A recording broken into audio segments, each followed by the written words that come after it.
Welcome to a Holistretch video. My name is Frances. In this video, I will be showing you how to open up your client's hips and hip flexors, opening the hamstring, TFL, adductors, and glutes. Please subscribe to the channel if you haven't done so already for more assisted stretch videos. And let's begin. We'll go ahead by cradling our client's knee and heel of the foot. And when we do this, what we do is we create this space where we can move their knee around and feel around sort of where they have tension. With him, it's the TFL, the tensor fasciae lata. This is the abductor side of the hip. This is where a lot of people get tight, and we can open this area by stretching all the muscles around. So we'll go ahead and do a gentle stretch for the hamstring without resistance at first, just to see where they are and feel around. And then when you feel safe and connected, you can have them gently push their foot into you, and then you'll use your body weight to come back in towards theirs. This is the resistance stretch here.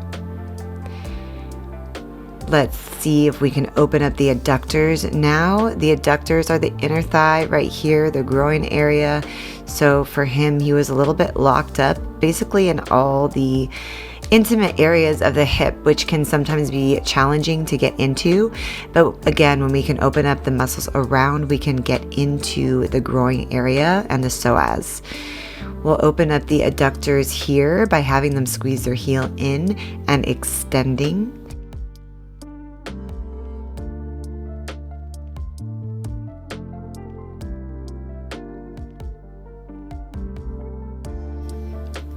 And next, we'll have them put their foot onto your hip. You can bring your entire body weight forward through a lunge, opening up the inner thigh in here.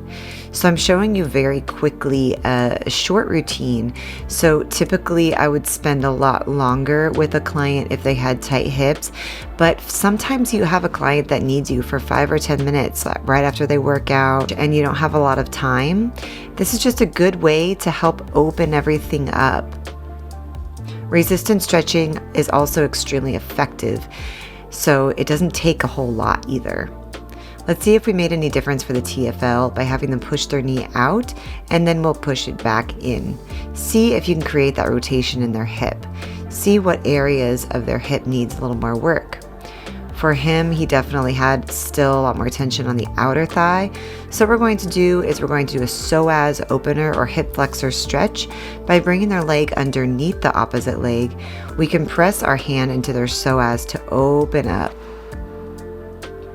This is really good for people with stiff low backs as well, which is most of my clients, stiff low back and tight hips.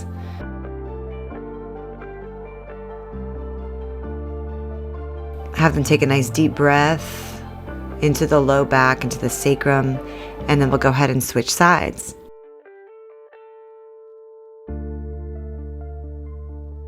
So with the other side, we want to go ahead and bring the leg around and creating some circles to find where they're tight in the other hip.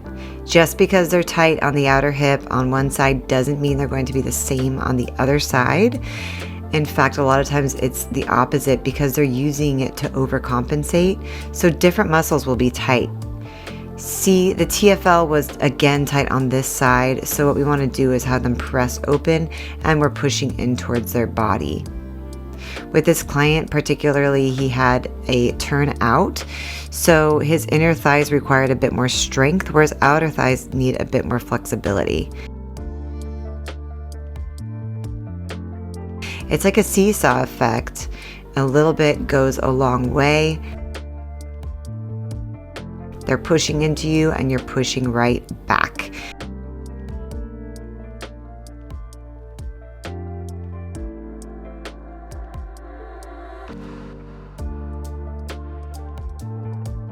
To open up the inner thigh from this position on a deeper level, you can have them squeeze the knee up to the ceiling as you push the knee back down.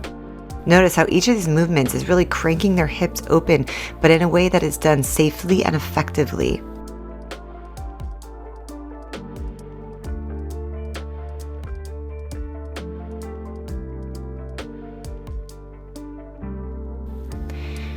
Ending with that TFL, that psoas stretch, you want to go ahead and bring their leg underneath the opposite, and then you'll bring your body weight to open up that hip flexor.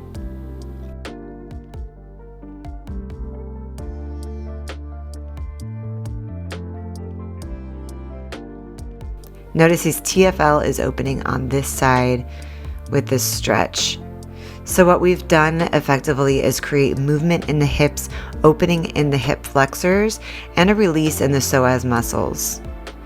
Again, typically I'd spend a little bit longer on these areas, but I wanted to show you a really quick, easy way to do it if you don't have a lot of time. Please check out some of my other stretch videos for more assisted stretch techniques. Thank you so much. Feel free.